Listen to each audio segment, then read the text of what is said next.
Hello, welcome back to Farmspace. Right, I'm here with Simeon Hurwitz and it's Hurwitz Farming Summer Sale time. And as always, it is a brilliant bunch of females behind me. But Simeon's always got a little surprise waiting for us. So let's come have a listen what's this year's surprise and what you can expect. And as always, the animals are looking in great condition and right for auction time and viewing. But Simeon, welcome again to Farmspace. It's always a privilege being here. Thank you, Dennis. But the females are, I don't want to say it, but I like them more than I like at your main auction. Might be my type of sort of animal, but I think you've got better females here on this auction than you did to the previous one. I want to remind you, Dennis, you said the same last year, eh? With Okay. the summer sale. Yeah. So what a compliment. Thank you very much. Yeah, as long as our product, as we say, is improving and getting better and more appealing and everything's looking good, then we're doing something right. There's not one breeder without a problem or without a struggle. Everything's got their thing. But the Boeron's been really growing year on year. Everywhere you go, you hear people saying, this is the year the Boeron goes down, this is the year Boeron prices go down. And it hasn't been that, and for the reason is, it's starting to crawl into the commercial market. Yeah, absolutely. Firstly, I don't know why people would want to wish harm or poor on another breed or anything else, because ultimately we're all human beings and we need to eat something, and these things are beef products of which we need to live off. Yeah. But yes, I mean, the Boeron has proven itself time and time again, worldwide, continent-wide, country-wide, in whatever the adaptation, the diversity, the environment, had to throw it at, the Boeron has done its bit, and it's really proven its salt at the table. So these animals are going nowhere. They're here to stay, and as long as breeders, as a collection of breeders countrywide, we're all doing the right thing, selecting hard, selecting well, improving our genetics, improving our consistency, then the Boeron will always be a factor in the beef production of South Africa. We've got a few orange tickets here, which means you're selling as commercial, but they do come out of stud. Yeah. And I think one or two of those that I like most are unfortunately sold due to paperwork and DNA and all that sort of stuff. That does happen in stud breeding. How did you approach selling these animals as commercials on your summer sale?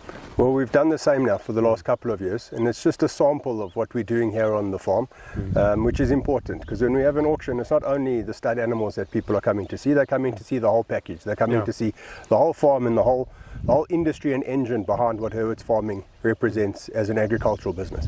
So these animals come out of a crossbreeding herd of around about 200 of them. They're all exactly the same, consistent, mainly red type of female that we've chosen to go into that herd. The crossbreeding types, mainly this year we use drought master bulls, so we farm with drought masters as well as Boeron as studs, and that cross, is just an amazing cross. In fact, I was telling you earlier about somebody who saw one of them and then all of a sudden went and bought half a dozen drought master bulls to put on his Boeron females. So these animals, some of them have got DNA problems, some of them we've deregistered for various reasons, some of them are here because we've decided to put them into that crossbreeding side, because it's also for us as a business a quicker turnaround as well from a cash flow point of view. So we farm out the females, we use them as replacement heifers for various projects, embryo recipients, etc., and the bull calves go straight into the feedlot. They do very well in the feedlot, and it takes a little bit of pressure off the farming land, and we compete with ourselves for space agriculturally, cattle wise. So it definitely plays its part in our business. And the ones that we've sold in the past, not many, 10, 12, 15 types in small little pods, always done well, always got pictures back afterwards to see the calves. People are excited and happy with the calves that they've got. Still keep the Boeron cow, 100% pure Boeron cow, and can do what they want with it afterwards. Some people put a Boeron bull, some people put something else. Do what you want with them, but at least you've got the female in your herd. Yeah. With the drought master some of them carrying drought master blood, or what do you call them, calves. We probably have calf for some of them. They take that you've now proven on this farm that works. They can take that home and use that, because you've actually paid did the homework over the years. You've tried many breeds, Simmental, everything. You're now sort of stuck on the drought master and the Boeron, and this works for you and works for Hurwitz Farming, and this is part of the whole package brand. Absolutely. You speed up a few years of learning curve and school fees. Lovely three-way cross almost. Yeah. Okay, quickly onto the SP animals that you sell in this auction. Everybody knows me. I say the color doesn't matter. It's about it's about the real things that matter. It's about the intercalf period, and it's about genetics, and it's about the weight, if you can raise a calf at the end of the day, and milk production, and phenotypically on animals brown are beautiful. What are we looking at this year's sort of sale? Because I'm saying it because I did a beautiful Bond thing, but it has nothing to do with Bond. She looks good. Yeah, correct. So the animal you're referring to is Violet, who I think is, for me, our standout female for the sale. I think she's exceptional. From everywhere to anywhere, she's outstanding. But in general, you know, the offering, there's 40 SP females on the sale. The majority of them are very heavily pregnant heifers. So there'll be quite a few baby calves at foot. In fact, one actually calved this morning, and there's another one who'll probably calve today also.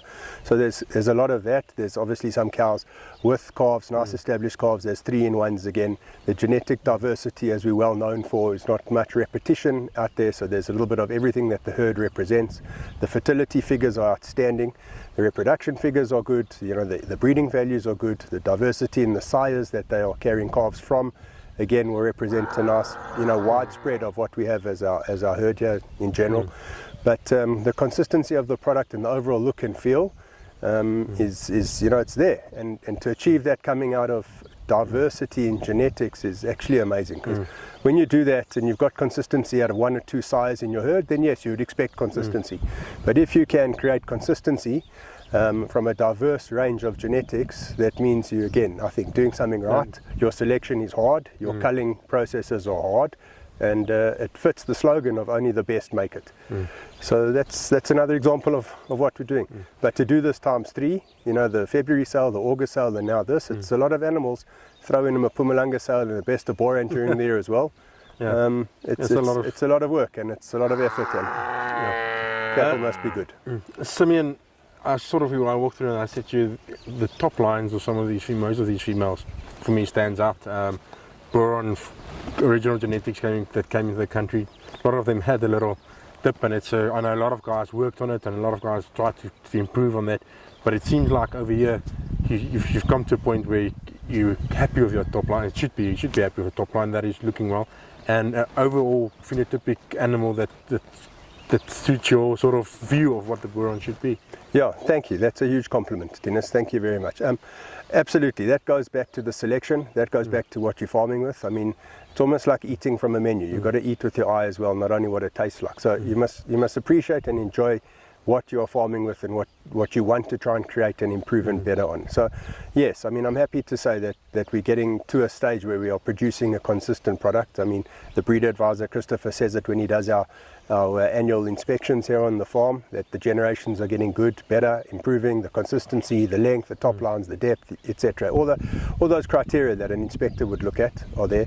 And yes, there has been some improvement, you know, over the years that the Boer has been here. You know, the older generation animals, some of them are a bit ranky, some of them a bit leggy, some of them a bit longer in the nose, longer in the face, you know, narrower behind the shoulders. These are structural things which I think the South African farmers have tried to improve on to fit their own mould and shape.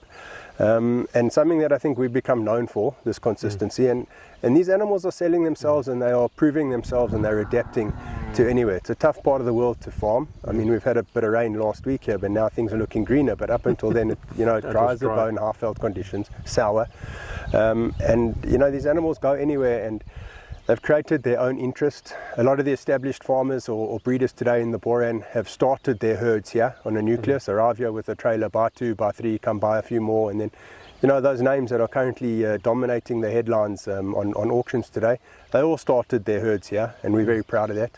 And this has been, you know, a bit of a source and a gene pool for people to start their herds and improve or try something else. And very nice and wide selection of animals. Yeah, I think we're playing our part, for ourselves, for the national herd, for the breed, for the marketing, and I think the animals are really the ones that are doing the talking. Yeah, I must say I always try to see something what I like, and just the depth and of these animals are really, really nice. And as always, there's nothing a cow if she doesn't wedge. I don't like her that much, and yeah, then my eyes enjoying it, and I'll leave my wallet at home.